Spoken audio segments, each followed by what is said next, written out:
We met with Secretary Hale as the Readiness Subcommittee, dealt with the issue of the furloughs for both 2013 and 2014.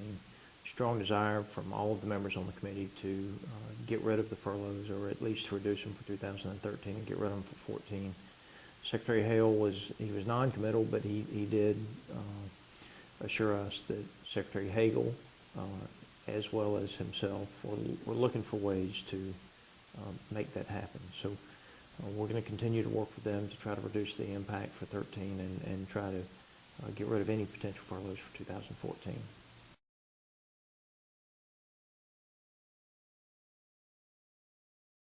We had a good day yesterday. We passed an amendment that I co-sponsored last night about 9:30 that specifically exempted the men and women who are supporting the warfighter and part of the Working Capital Fund from furloughs for 2014.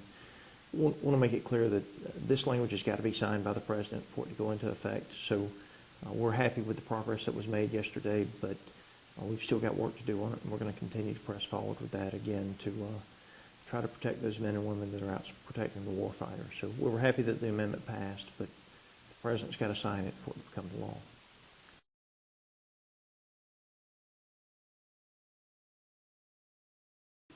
Well, for 2014, obviously the amendment that passed yesterday is one of the key issues that affects us directly is at Robbins.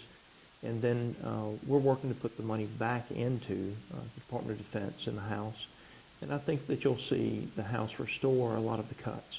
We're still also looking for ways to reduce or eliminate the impact of the sequester. I opposed the sequester from the start and voted against it. Voted to repeal it and replace it with other common sense solutions that would give some flexibility and some ways to reduce federal spending without forcing those spending cuts on the men and women that are working to protect our warfighter through the furloughs that were issued through the department. And so we're going to continue to do our job in making sure that we protect those that are out there protecting the warfighter.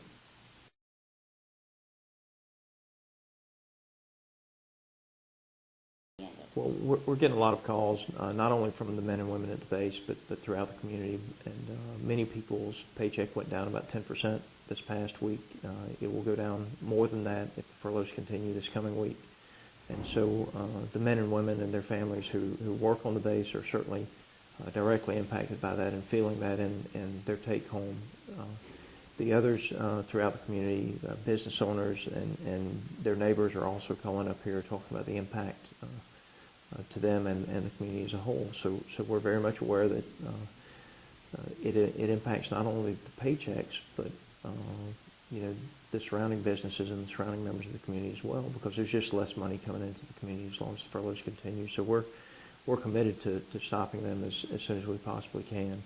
The other thing I'll tell you from a production standpoint and from a national security standpoint is it just simply doesn't make sense.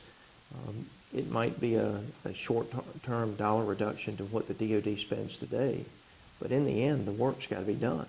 And so it will lead to cost overruns and overtime cost and a lot of other things next year as we get into getting the lines back up to full speed. And so I'm hopeful from that standpoint that we're able to convince the DoD that they've made a mistake with the furloughs, and just from an efficiency standpoint that we need to get these furloughs eliminated as soon as possible so we can keep production numbers where they need to be at Robbins and the other depots.